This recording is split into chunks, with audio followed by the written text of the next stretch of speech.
오늘 마태복음 27장 51절부터 56절까지의 말씀을 통해서 죄의 속량으로 회복된 삶이라는 제목으로 하나님 말씀 증거하겠습니다. 살아서 누린 천국, 죽어서 영원히 사는 천국, 마태복음 강의 157번째 시간입니다. 오늘 말씀은 사람이 누구인가, 사람이 무엇인가에 대한 내용의 말씀입니다. 성경은 사람에 대해서 이와 같이 우리에게 분명히 말씀합니다. 시편 8편 4절 6절 우리가 잠언 한 목소리 한번 읽어볼까요? 시작. 사람이 무엇이기에 주께서 그를 생각하시며 인자가 무엇이기에 주께서 그를 돌보시나이까.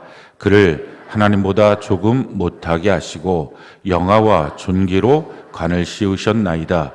주의 손으로 만드신 것을 다스리게 하시고 만물을 그의 발 아래 두셨으니. 성경은 사람이 누구인가에 대해서 말씀합니다. 내가 나 자신을 누구인지 알 수 없습니다. 오늘 말씀은 나라고 하는 사람, 여러분들 각자가 누구인지에 대한 말씀인데 그 누구인지에 대해서 자기 스스로 알 수 없습니다. 왜냐하면 내가 나를 만들지 않았기 때문에 그렇습니다. 날 만드신 하나님이 나를 왜 만드셨고 어떤 존재로 만드셨느냐, 우리가 이것을 분명히 알아야만 합니다. 성경이 이와 같이 말하죠. 사람이 무엇이기에 주께서 그를 생각하시고 인자가 무엇이기에 주께서 그를 돌보십니까? 하나님이 왜 우리를 위해서 구원의 역사를 베푸시고 하나님이 왜 우리를 돌보아 주십니까? 이렇게 말할 때 하나님보다 조금 못하게 하셨고 영화와 존귀로 면류관을 씌워주신 존재, 이게 바로 사람이다라는 것입니다. 사람은 그런 점에서 창조의 면류관이다 이렇게 말할 수 있습니다. 우리가 아이를 임신하게 되면 그 다음부터 바로 하는 일은 아이가 집에 왔을 때 잘 양육받을 수 있는 환경을 만듭니다. 그리고 아이가 입을 수 있는 옷도 미리 준비하고, 그래서 이제 베넷 옷서부터 준비해서 다 모든 것들을 준비를 합니다. 그러고 그 아이가 태어나면 그 가정 안에서 그 아이를 잘 양육하게 되는 것입니다. 마찬가지로 하나님은 사람을 만드실 때 사람만 덩그러니 먼저 만들어 놓으신 게 아니라 우주 만물을 먼저 창조하시고 맨 마지막에 사람을 만드셨습니다. 그 사람을 그 우주 만물 안에 두시기 위해서 모든 이 땅을 창조하신 것입니다. 그래서 사람은 창조의 면류관이다 이렇게 말할 수 있고요. 창조된 모든 것들을 사람으로 하여금 대리 통치할 수 있도록 하나님 그렇게 하신 것입니다. 우리가 자존감이라고 하는 말들을 알고 있는데 이 자존감이라는 말은 자기 안에 자기를 볼 수 있는 자기만의 거울, 이게 자존감이죠. 이 거울이 건강하게 제대로 되어 있으면 자기 자신에 대해서 제대로 잘 봅니다. 그 사람은 행복하고 또 잘못한 것이 있으면 잘 고치기도 하고 변화도 잘 됩니다. 또한 인간관계에서도 바르게 듣고 바르게 행동을 합니다. 왜곡되게 보지 않게 됩니다. 근데 만약 이 자존감이라고 하는 내 안에 나의 내면의 거울이 잘못되면 그럼 모든 것이 왜곡되는 모습이 나타납니다. 누군가가 내게 말하는 것들을 무엇인가 삐뚤어지게 보고 그 아무것도 아닌 일에 자기가 발끈하게 됩니다. 자존감이 무너져 있으면, 자존감이 낮으면 낮을수록 자존심이 셉니다. 그래서 아무것도 아닌 일에 상처받고 그 상처가 오래 가기도 합니다. 다른 사람들이 보면 자기가 참 예쁜데 자기는 자기 자존감의 이 거울이 자기가 참 못생겼다고 생각을 합니다. 그래서 그렇게 자꾸 자기에 대해서 삐뚤어진 마음을 갖게 만드는 거죠. 자기가 참 다른 사람들과 봤을 때 괜찮은 사람인데 자기에 대해서 자꾸 스스로가 비난을 합니다. 형편없는 존재다 이렇게 자기를 만들어냅니다. 그래서 자꾸 자기에 대해서 무엇인가 정죄하는 마음들을 갖게 됩니다. 이게 다 자존감의 문제이죠. 이 자존감이라는 것이 어떻게 만들어지냐면은 어떤 환경도 있지만 사실은 환경보다 더 큰 것은 내 주변에 나랑 친밀한 사람들이 내게 어떤 말들을 자꾸 했느냐, 그 말을 듣고 그것이 축적된 것이 자기의 자존감이 됩니다. 가족일 수도 있고 부모일 수도 있고 배우자일 수도 있고 또 자기의 가까운 친지들일 수 있습니다. 그 사람들이 나에게 참 좋은 말도 하고 격려도 하고 또 어느 때는 훈계도 책망도 주기도 하지만 사실은 우리가 한 가지 꼭 기억해야 될 것은 그들의 말 가운데 반드시 마귀의 말이 있다는 것입니다. 이것을 우리가 분별해내야 합니다. 마귀는 우리를 마귀화시켜서 하나님과 분리시키고 영원한 지옥에 들어가게 하는 것이 목적입니다. 우리에게 주신 하나님의 사명을 감당하지 못하게 하는 것, 이게 바로 마귀의 목적이죠. 예수님에게도 그 마귀가 쫓아와서 계속적으로 마귀의 언어를 사용해서 예수님을 마귀화시키려고 했습니다. 광야에서 40일 동안 금식기도할 때 이 마귀가 와서 했던 것, 예수님의 사명 십자가와 교회를 세우는 것이 예수님의 사명이었는데, 그래서 사람들을 구원하고 영원한 천국에 가게 하는 것, 이것이 예수님의 목적인데, 그 목적을 달성하지 못하도록 그저 겉으로 보이는 영광에 집중하도록, 너가 나한테 한 번만 절하면 이 세상에 있는 모든 영광을 너한테 줄게. 사실은 영광을 받기 위한 것이 아니라 구원이 목적인데, 그 목적을 삐뚤어지게 전달하는 것입니다. 그래서 예수님께서 주 너희 하나님을 시험하지 마라, 하나님만 경배하라 하고 그 더러운 마귀를 쫓아냅니다. 근데 그 마귀는 쫓겨나가서 완전히 없어진 게 아니라 끊임없이 가까운 사람을 통해서 예수님을 공격합니다. 가장 가까웠던 베드로를 통해서 예수님 이제 십자가 지셔야 되겠다라고 말할 때 그 베드로가 예수님을 위하는 척하면서 절대로 십자가 질 수 없습니다. 어떤 일이 있어도 예수님 그럴 수 없습니다. 예수님 그걸 간파하시죠. 그래서 그건 베드로가 아니라 사탄의 언어구나. 사탄아 뒤로 물러가라. 이렇게 주님이 경계하십니다. 또 겟세마네 동산에서 기도하고 내려오실 때 대제사장과 그 부하들이 예수님을 잡아가려고 할 때 베드로가 칼을 꺼내서 막 휘두릅니다. 굉장히 예수님 편 같습니다. 근데 사실은 그게 예수님의 십자가를 막고 있는 행위입니다. 예수님이 그것을 간파하시고 난 다음에 너가 지금 이렇게 하면 성경이 십자가를 져야 된다고 하신 말씀이 어떻게 이루어질 수 있느냐? 너 뒤로 물러가라. 그 칼을 칼집에 꽂아라 라고 말합니다. 우리는 누군가 내 편이 되면 다 나한테 좋은 사람이라고 생각합니다. 그러나 내 편이 되는 사람들의 말일수록 분별이 필요합니다. 과연 그 말이 하나님께로부터 온 말인지 마귀로부터 온 말인지 점검해 봐야 합니다. 욥 같은 경우는 하나님의 특별한 뜻이 있어서 그 고난을 받게 됩니다. 그 고난 속에서 더 한 단계 높은, 내가 그동안 귀로만 들었던 하나님 이제 눈으로 봅니다. 이렇게 한 단계 높은 신앙의 성숙을 가져오야 되는데, 그 중간에 그 사랑하는 아내가 야 너가 이렇게 고통받으니 차라리 하나님 욕하고 죽어라, 이런 말들을 합니다. 그 말들이 어떻게 보면 나를 참 내가 이렇게 고통받는 게 불쌍해서 하는 말이겠지라고 말하겠지만 사실은 마귀가 준 언어입니다. 오늘날에도 수많은 사람들을 통해서, 우리 가까운 데 있는 사람들을 통해서 우리가 흔히 쓰는 용어가 가스라이팅이라고 하는 용어가 있습니다. 쉽게 말하면 우리가 뭘 해야 되는 사람인지를 잃어버리게 만드는 것입니다. 내가 어디로 가야 될 사람인지, 내 목적지가 뭔지 그걸 잊어버리게 자꾸 만드는 일들을 마귀가 합니다. 그래서 그러면 그럴수록 우리는 성경이 뭐라고 하는지, 이 성경이 하나님의 말씀 아닙니까? 하나님은 나한테 뭐라고 하는지 여기에 우리가 집중해야 됩니다. 우리가 갖고 있는 내 자신에 대한 생각들, 내 자신에 대한 그림이 있을 것입니다. 그래서 그 그림이 때마다 일마다 반응하는 것입니다. 누군가 무슨 말을 하면 그 말이 고지고대로 들리는 게 아니라 엉뚱한 반응으로 나타납니다. 이 내 안에 있는 자기를 바라보고 있는 거울, 자존감이 다 망가져서 그런 것입니다. 어렸을 때 상처도 있을 수 있습니다. 주변 사람들이 내게 한 말이 있을 수 있습니다. 그러나 그런 말들보다 더 중요한 것, 하나님은 나를 어떤 존재로 보고 계시느냐. 하나님 말씀하십니다. 너는 나보다 조금 못한 존재야. 그리고 너는 창조의 면류관이야. 내가 창조한 모든 세계를 너를 통해서 나는 다스리기를 원해 라고 주님 말씀하십니다. 그래서 구체적으로 그것을 세 가지로 우리에게 표현해 주고 있습니다. 첫 번째는요, 창세기 1장 27절부터 28절 같이 한번 한 목소리 한번 읽어볼까요? 시작.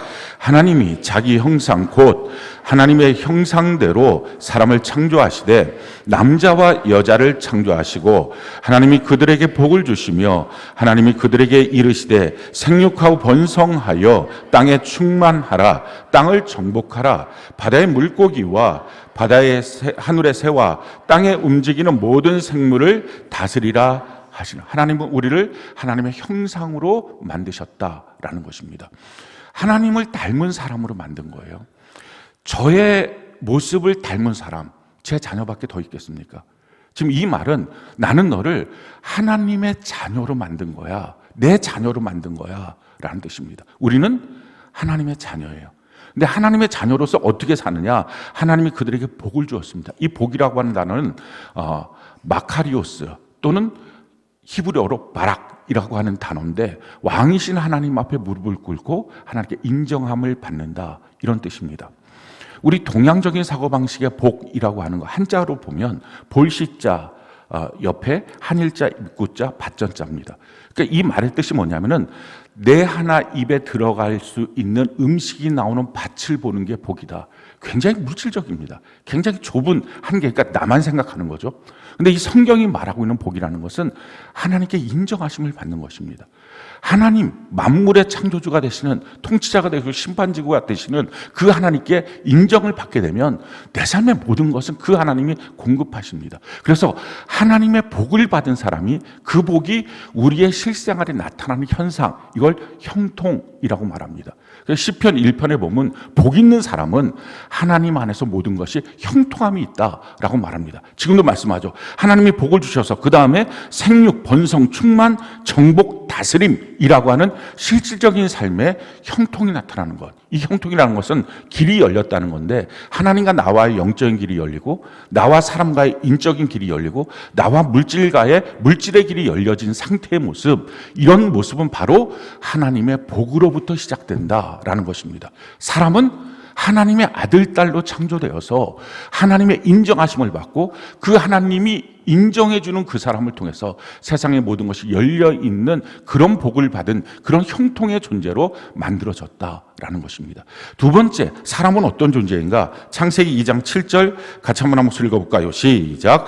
여호와 하나님이 땅의 흙으로 사람을 지으시고 생기를 그 코에 불어 넣으시니 사람이 생영이 된지라. 사람은 생영이다. 살아있는 영적 존재다라는 것입니다.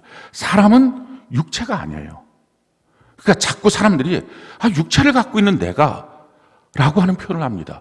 그는 성경은 고린도 후서에 보면 옷과 같은 것이다 라는 것입니다. 쉽게 말하면 이런 말이에요.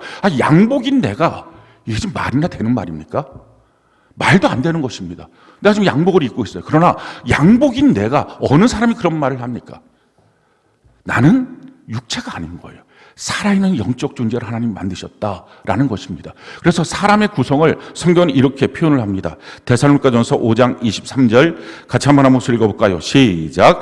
평강의 하나님이 친히 너희를 온전히 거룩하게 하시고 또 너희의 온 영과 혼과 몸이 우리 주 예수 그리스도께서 강림하실 때에 흠없게 보존되기를 원하노라. 우리 사람이라고 하는 존재는 영입니다. 살아있는 영적 존재. 이 영이라고 하는 것은 하나님과 소통하는 것입니다. 그래서 하나님의 음성을 듣고 하나님의 뜻을 알고 하나님의 뜻대로 살 수 있습니다. 무엇을 부리면서 그렇게 삽니까?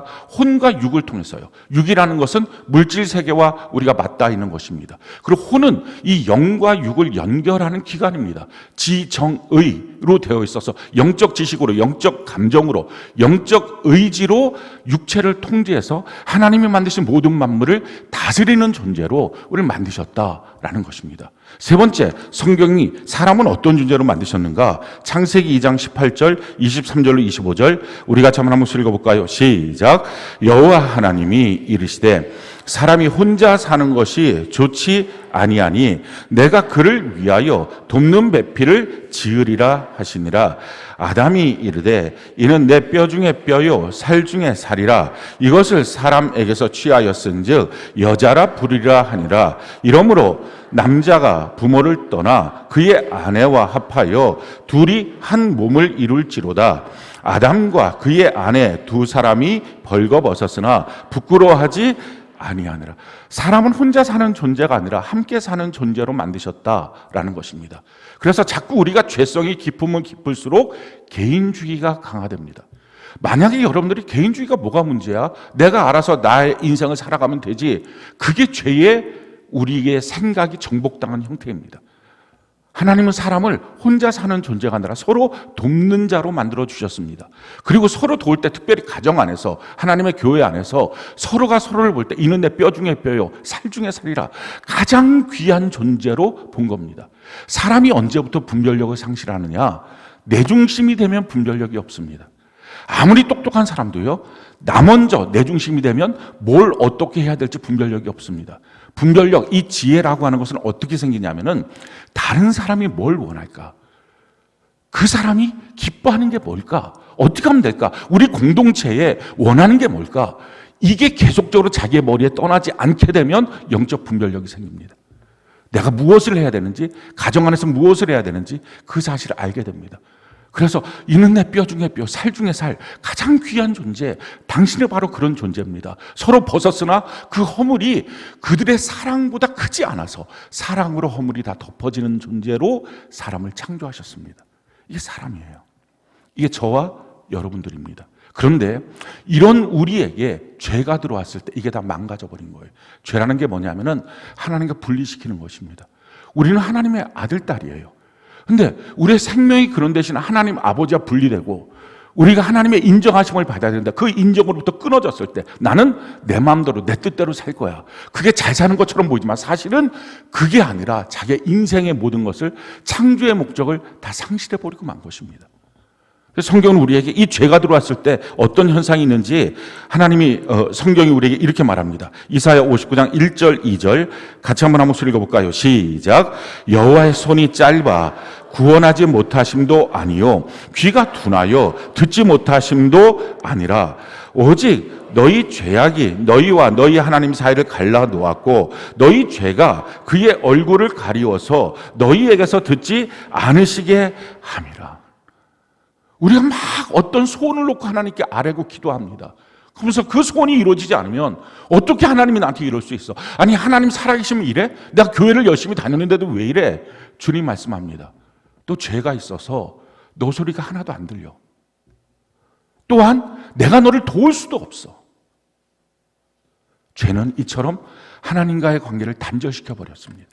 그러니까 하나님을 닮은 자가 아니라 이제는 마귀를 닮은 마귀화가 되어 가는 것입니다. 그래서 마귀처럼 변해서 얼굴도 마귀처럼, 말도 마귀처럼, 생각과 마음도 마귀처럼 되어서 영원한 지옥으로 마귀와 함께 가는 것입니다. 그리고 하나님과의 관계는 다 단절돼서 하나님의 인정하심을 받지 못하니까 그 어떤 복도 없고요, 형통도 없는 그런 존재가 된 것입니다. 관계 속에서도 마찬가지죠. 우리가 살아있는 영적 존재였어요. 근데 선악과를 먹어서 하나님 앞에서 우리가 스스로 나는 살 거야, 나 하나님과 상관없어, 이렇게 죄로 삐뚤어지고 나니까 영이 죽었습니다. 하나님의 말씀 그대로 너희가 정령 죽으리라 하는 그 말씀 그대로 영이 죽었어요. 육과 혼만 있습니다. 그러니까 그 다음부터 지식은 육의 지식, 이걸 세상 상식이라고 말합니다. 그러니까 사람들이 목숨 걸고 다른 사람들이 어떻게 사느냐, 상식적으로 살아야지. 심지어 어떤 교회는 상식적인 교회, 뭐 어떤 의미인지는 알겠지만 그 상식적이라고 하는 말이 무슨 말인지 아십니까? 하나님을 떠나서 하나님తో 분리된 사람들, 영이 죽은 사람들이 쓰고 있는 용어들입니다. 우리는 상식적이 아니라 성경대로 이렇게 하나님의 말씀대로 이렇게 표현해야 되는 것이 옳은 것입니다. 그러니까 세상 풍조대로 상식적으로 살자. 거기서부터 완전히 분리된 인생. 그리고 뿐만 아니라 그 영이 죽었으니까 육의 감정은 육감이라고 합니다. 느낌으로. 그러니까 다 인간관계가 느낌으로. 자기 느낌이 그게 자기가 다 안다고 생각합니다. 내 느낌상 너가 이래. 내 느낌상 저는 나쁜 놈이야. 저 사람 좋은 사람이야. 다 틀립니다. 하나도 맞는 게 없습니다. 육의 의지로, 그러니까 육의 정욕대로 인생을 사는 것입니다. 그 삶의 결과물이 무엇입니까? 성경이 이렇게 말해요.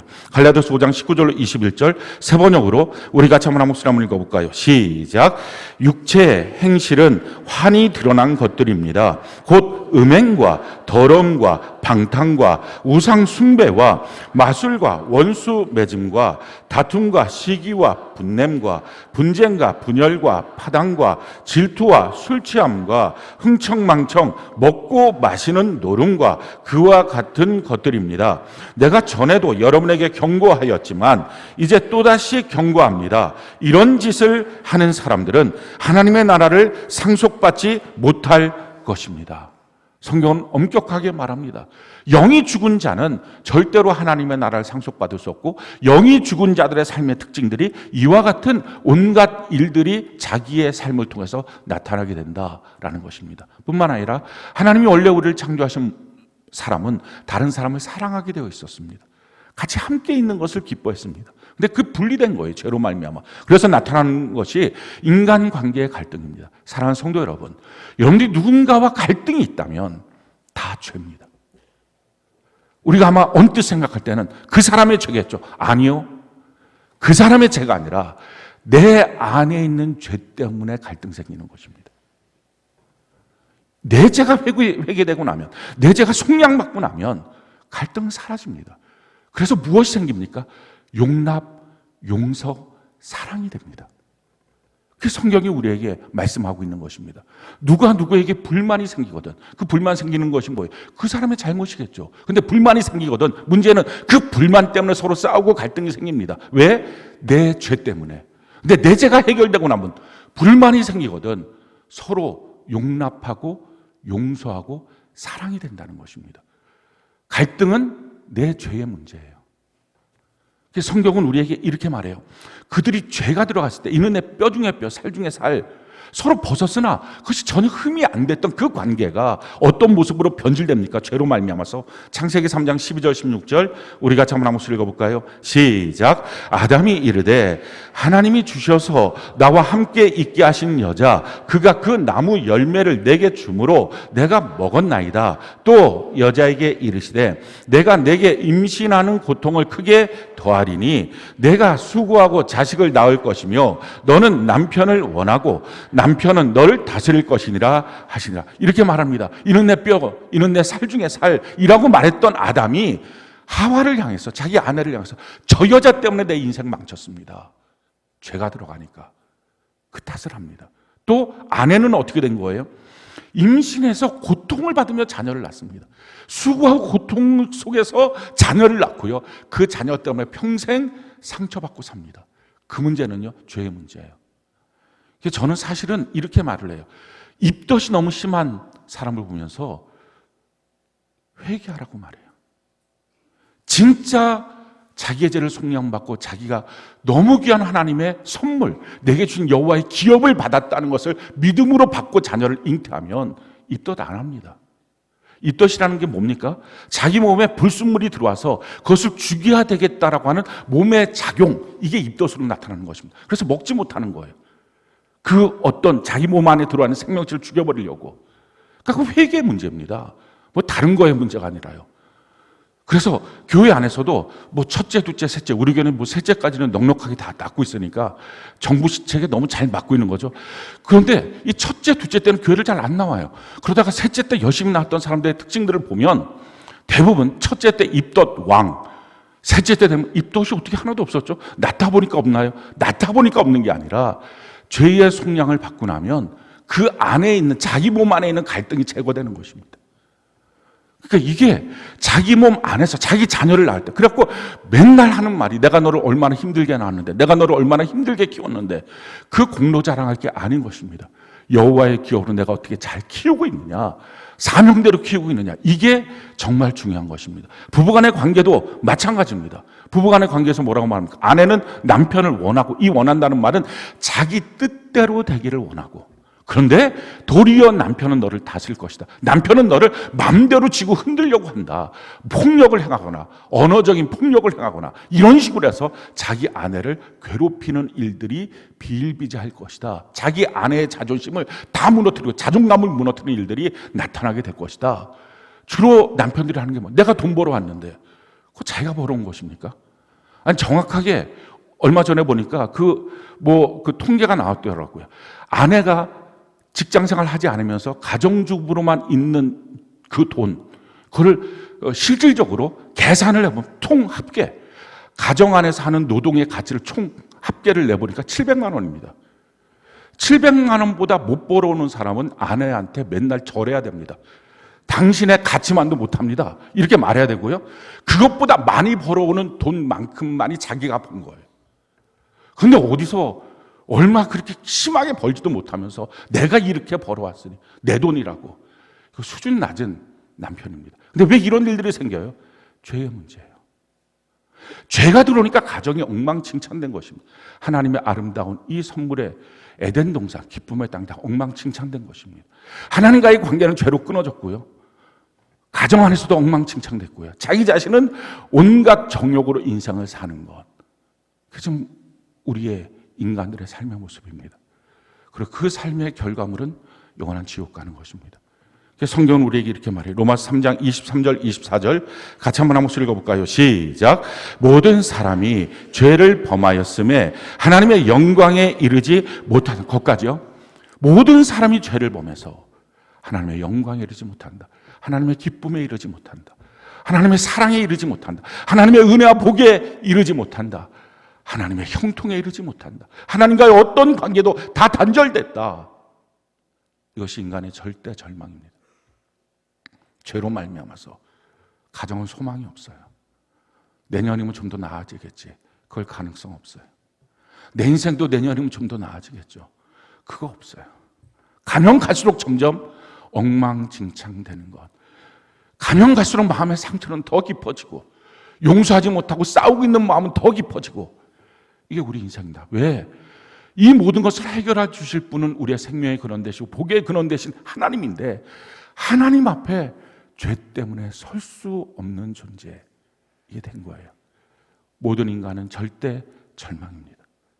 그런데 여기에 놀라운 하나님의 사랑이 우리에게 베풀어진 거예요. 그 사랑이 십자가예요. 그래서 그 다음 절에 이렇게 말하죠. 24절 우리 같이 한번 읽어볼까요? 시작. 그리스도 예수 안에 있는 속량으로 말미암아 하나님의 은혜로 값없이 의롭다 하심을 얻은 자 되었느니라. 예수 그리스도의 그 십자가의 속량으로 말미암아 하나님의 은혜를 값없이 얻은 자 되어서 이제 하나님 앞에 우리가 설 수 있는 존재가 되었다라는 것입니다. 절대 희망. 우리에게서 희망이 있는 게 아니고요. 남편에게서, 부모에게서, 또 다른 사람에게서 우리의 희망이 있는 게 아니라 사업장에게서 희망이 있는 게 아니라 하나님 안에서 죄의 속량으로 주어진 희망. 이것만이 절대 희망입니다. 그 절대 희망으로 말미암아 우리의 삶에 나타난 변화, 회복된 삶, 그것을 극적인 모습으로 표현한 것이 오늘 본문 말씀입니다. 극적인 모습으로 두 가지로 예수님의 죄의 속량, 십자가의 사건으로 변화된 것을 우리에게 말씀하죠. 지금 십자가의 사건에 대해서 27장에 끊임없이 말씀하시고 51절부터 두 가지 놀라운 기적의 사건이 일어난 것을 우리에게 보여줍니다. 자, 51절, 52절, 53절까지 우리 같이 한번 읽어볼까요? 시작. 이에 성소 휘장이 위로부터 아래까지 찢어져 둘이 되고 땅이 진동하며 바위가 터지고 무덤들이 열리며 자던 성도의 몸이 많이 일어나되 예수의 부활 후에 그들이 무덤에서 나와서 거룩한 성에 들어가 많은 사람에게 보이니라. 자, 두 가지 사건이 일어나요. 성소의 휘장, 그것이 위로부터 아래로 쫙 찢어졌어요. 이 성소의 휘장이 있어서 사람들은 하나님의 지성소에 들어갈 수 없었어요. 죄 있는 인간은 하나님 앞에 설 수 없었습니다. 대제사장만 피를 갖고 1년에 딱 한 번 대속죄일에 이 지성소에 들어갑니다. 그러나 그 들어갔을 때 그 대제사장도 뭔가 잘못하면 그 자리에서 즉사를 당했습니다. 이런 아주 험한 모습이 계속 있었는데 그 휘장을 갈라버린 것입니다.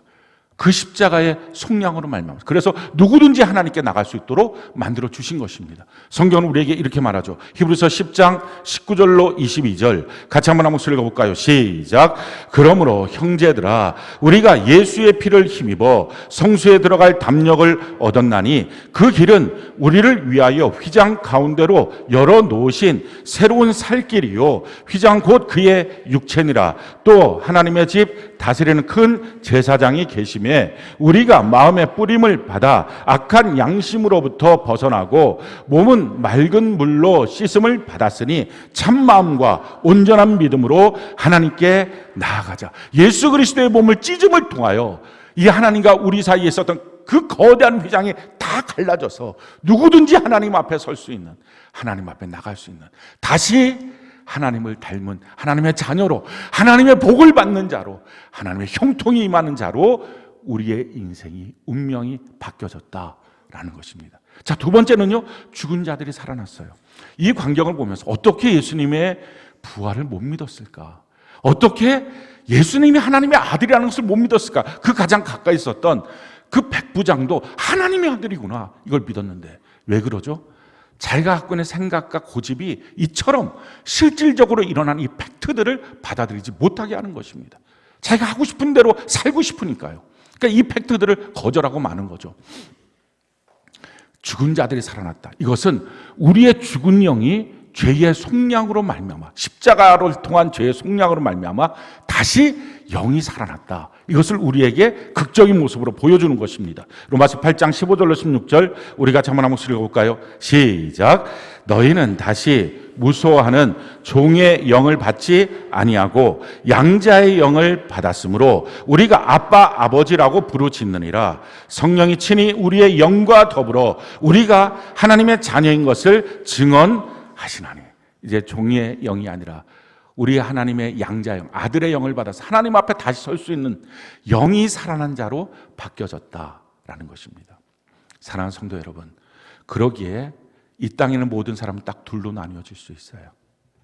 예수 그리스도의 십자가의 속량을 믿는 자, 믿지 못한 자, 거듭난 자, 그렇게 하지 못하고 있는 자. 아직 거듭나지 않은 사람은 죄의 무기 앞에, 죄와 사망의 법 아래 살 것입니다. 하나님부터 분리되고 아무리 간절한 소원이 있어도 하나도 이루어지지 않고, 자기가 어느 날 뭔가를 했는데 이루어졌다. 그건 자기가 우연히 이루어진 것일 뿐입니다. 그것은 하나님이 주신 게 아닌 거예요. 그러니까 그 끝이 하나님 앞에 열매가 되지 못하는 것입니다. 무엇인가 받았는데 받고 난 끝이 하나님을 떠나고, 받고 난 끝이 교회를 떠나고, 그런 결과들이 나타나는 거예요. 그러니까 또 자기의 삶 속에 끊임없는 죄의 모습들이 드러나고, 인간관계 속에서는 미움이, 갈등이 반복적으로 생기고, 그 상처가 끊임없이 생기는 것, 이게 용납, 용서가 죽어도 안 되는 것, 이거는 아직 죄의 속량의 은혜를 받지 못한 사람입니다. 세상 사람이거나 교회 안에 있어도 종교인입니다. 또 하나의 부류가 있어요. 십자가의 속량을 믿는 사람들. 그 사람들은 이 놀라운 은혜를 받았어요.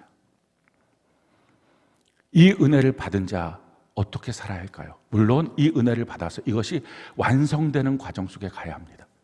자라나야 되죠. 어린아이가 거듭나서 태어났으면 자라나야 되는 거죠. 처음에는 약간 무능력한 것처럼 보이지만 자라나면 완전한 사람의 모습이 되는 것처럼 그렇게 자라나야 합니다. 그래서 어떻게 해야 됩니까? 먼저 첫 번째 해야 될 것은요, 로마서 5장 1절 2절 같이 한번 한 목소리 한번 읽어볼까요? 시작. 그러므로 우리가 믿음으로 의롭다 하심을 받았으니 우리 주 예수 그리스도로 말미암아 하나님과 화평을 누리자. 또한 그로 말미암아 우리가 믿음으로 서 있는 은혜를 들어감을 얻었으며 하나님의 영광을 바라고 즐거워하느니라. 우리가 믿음으로 거듭남을 받았어요. 믿음으로 의롭다 하심을 받았어요. 사랑하는 성도 여러분, 아직 혹시 여러분들 가운데 예수 그리스도의 십자가를 진실로 믿지 못한 사람, 왜 믿지 못합니까? 몰라서 못 믿는 거예요. 왜 몰라요? 말씀을 제대로 들어본 적이 없어서, 정신 차리고 말씀 들어본 적이 없어서 못 믿는 것입니다. 안 그러면 초등학교 아이들, 유치원 아이들도 그 말씀을 제대로 경청만 하면 다 믿게 됩니다. 이게 하나님의 능력이에요. 자기의 지성이 아니라 그것이 말씀의 권능입니다. 제대로 듣고 제대로 믿고 나면요, 정말 하나님 살아계시구나, 천국과 지옥이 분명히 있구나. 이 천국과 지옥이 없기를 원하는 사람들 있을 수 있어요. 왜 그렇습니까? 분명히 지옥 갈 게 확실하니까. 천국을 사모하는 사람은 천국이 있기를 간절히 원합니다. 근데 천국도 지옥도 없었으면 좋겠어요. 이 사람은 100% 지옥 가는 사람이에요. 빨리 돌이켜 회개하지 않으면 100% 지옥 갑니다. 그러니까 자기 마음속에 지금 내가 분명히 하나님을 믿고 있는가, 이걸 점검해 보세요. 믿고 있다면 하나님과 더 친밀해지는데 힘을 쓰셔야 합니다. 저절로 친밀해지지 않고요, 힘을 쓰셔야 돼요. 만약 혹시 자기 마음을 돌이켜봤는데 안 믿어요. 그러면 오늘 이 시간에 나 주님을 믿지 않습니다, 종교인으로만 살고 있었어요, 나 진실로 믿기를 원합니다, 성령님 임재하셔서 내 마음에 믿음을 주시고 믿어지게 하여 주옵소서, 이 고백 꼭 하셔야 합니다. 믿고 나면요, 믿고 나는 게 무슨 차이가 있다고요? 믿어보십시오. 믿어지는 거거든요. 믿어지고 나면 성경에 있는 모든 말씀이 해야 되는 말씀이 맞아요. 그런데 자기에게는 되기 시작해요. 이게 놀라운 변화예요. 그러니까 이것이 어렵지가 않은 거예요. 해야 되는 건 맞아요. 그리고 자기가 결단해요. 자기가 해요. 근데 신기하죠? 자기 안에는 그게 되기 시작을 해요. 전에는 죽었다 깨어나도 못할 거였어요. 이게 성경대로 살 수 있어요. 여러분들 아마 다 알 겁니다. 성경대로 사는 것이 진짜 행복한 거지, 진짜 복된 삶이지. 그게 돼요. 한번 믿어보세요. 믿어보면 이렇게 달라져요. 주님 안에 서 있는 은혜, 그걸 누리십시오. 혹시 여러분 가운데 믿음이 너무 작은 분들이 있습니까? 점점 그 믿음을 키워가십시오. 하나님 앞에 서 있는 은혜를 더 깊이 사모하십시오. 두 번째는요, 우리의 영이 다시 살아났어요. 하지만 육은 아직도 원래부터 살았던 육이기 때문에 이게 너무 이 관성의 법칙이 큽니다. 그래서 영을 의도적으로 키워야 합니다. 이 영을 어떻게 의도적으로 키웁니까? 영적 지식, 영적 감정, 영적 의지가 점점 커져야 됩니다. 그래야 육체를 통제할 수 있어요. 영적 지식은 말씀입니다. 말씀으로 채우는 것입니다. 말씀이 없으면 말씀드렸던 것처럼 세상 상식이 들어옵니다. 말씀이 없는 공간에 빈 공간이 있는 게 아니라 세상이 들어오는 거예요. 마귀가 들어오는 거예요. 그러니까 이게 두 가지가 다 언밸런스가 돼서 생각이 복잡해집니다. 힘써서 하나님의 말씀을 채우십시오. 말씀 읽고 듣고 지켜 행하십시오. 두 번째, 영적 감정입니다. 찬송과 기도를 통해서 성령님을 끊임없이 사모하십시오. 성령님께서 내 마음을 장악하셔야 육의 느낌, 육감이 아니라 영감으로 살아가는 인생이 됩니다. 그리고 영의 의지력을 갖고, 이게 영역인데 영의 의지력을 갖고 사십시오. 어떻게? 교회 안에서 순종의 훈련을 하십시오. 우리는 육의 의지력만 갖고 있습니다. 그래서 육으로 말미암아 욕심이 발동하면 견디지 못합니다. 그걸 막 해내야 됩니다. 그런데 영의 의지력을 갖고 영역으로 인생을 사는 삶을 사십시오. 그러기 위해서요, 여러분들 교회 안에 뿌리를 내리셔야 돼요. 교회 안에 뿌리 내리지 않고 영역이 커지는 방법, 내 영이 내 육을 통제하는 방법을 가질 수 있는 사람은 단 한 명도 없습니다. 교회 안에 뿌리 내리는 건 방법을 가르쳐 드릴게요. 첫 번째, 규칙을 지키십시오. 우리 예수체질 평가표가 있어요. 말씀체질, 매일 성경 통독 큐티하는 거, 예배 시간에 말씀 잘 듣는 거. 두 번째, 기도체질. 여러분들이 교회에서 성전에서 기도하는 게 제일 좋지만 그럴 수 없다면 각자 가정에서 하루 1시간씩 기도하십시오. 세 번째, 전도체질. 누군가에게 복음을 증거하십시오. 또 셀 전도 모임에 꼭 참여를 하십시오. 네 번째, 교회 체질. 일기 쓰고 서로의 소통함을 갖고 제1기도 읽어서 교회 방향을 함께 가고 봉사하고 헌금하고 같이 함께하는 셀 교제, 셀 예배 드리고요. 그리고 이웃사랑 체질을 가지십시오. 내가 이웃에게 어떤 사랑의 모습을 가질까? 가정 목회 체질. 가정 셀 예배 꼭 드리십시오. 여러분 꼭 기억하셔야 됩니다. 가정 셀 예배로 말씀의 교제를 온전하게 나누지 않으면 여러분들 자녀는 다 지옥 갈 가능성이 99.9%입니다. 예배당에 여기다 데려다 놓기만 하면 그 자녀들이 예수 믿을 것 같습니까? 하나도 그렇지 않습니다. 그 속마음은 다 하나님 없지 뭐. 나 교회 나가기 싫어. 내 부모 때문에 어쩔 수 없이 지금 나오는 거야. 내가 대학만 들어가 봐. 혹시 대학 들어가서 다른 지역에 내가 살기만 해봐. 절대 안 가. 이런 마음들을 다 마음속에 품고 삽니다. 말씀으로 점검해 보셔야 됩니다. 예수체질 평가표를 갖고요, 규칙 제대로 지키는, 어느 조직에 들어가도 그 조직 안에 뿌리 내리는 방법, 규칙 지키는 것입니다. 내 마음대로 하면서 어떻게 그 조직 안에서 내가 인정받을 수 있고 뿌리 내릴 수 있겠어요? 그리고 여러분들 가운데 혹시 이 규칙 지키기를 지금 잘하고 있다라고 하면 거기에 자기의 마음도 제대로 들어가 있는지 점검해 보셔야 됩니다.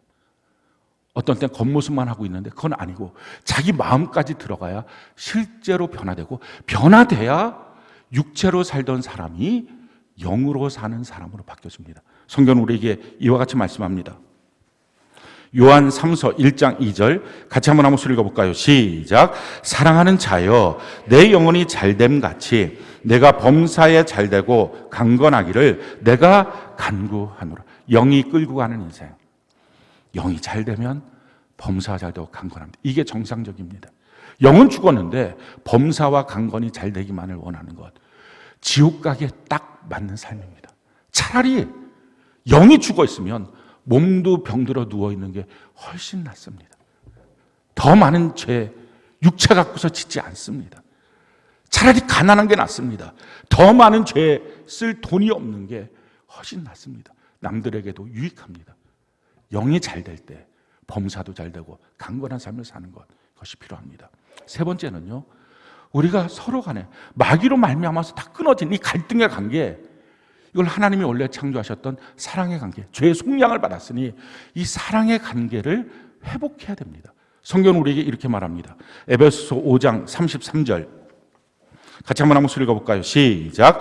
그러나 너희도 각각 자기의 아내 사랑하기를 자신같이 하고 아내된 자도 자기 남편을 존경하라. 사랑과 존경입니다. 이것이 키워드예요. 아내에게는 사랑, 아내가 남편을 향해서는 존경. 물론 모든 사람들이 다 사랑도 필요하고 존경도 필요해요. 그런데 키워드가 뭐냐 하는 것은 중요합니다. 예를 들어서 한번 여러분들 스스로 입장에 대해서 한번 생각을 해보세요.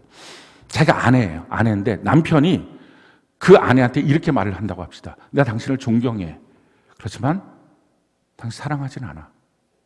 어때요? 존경받으면 되지 뭐 이 정도면 훌륭하지. 혹시 생각하십니까?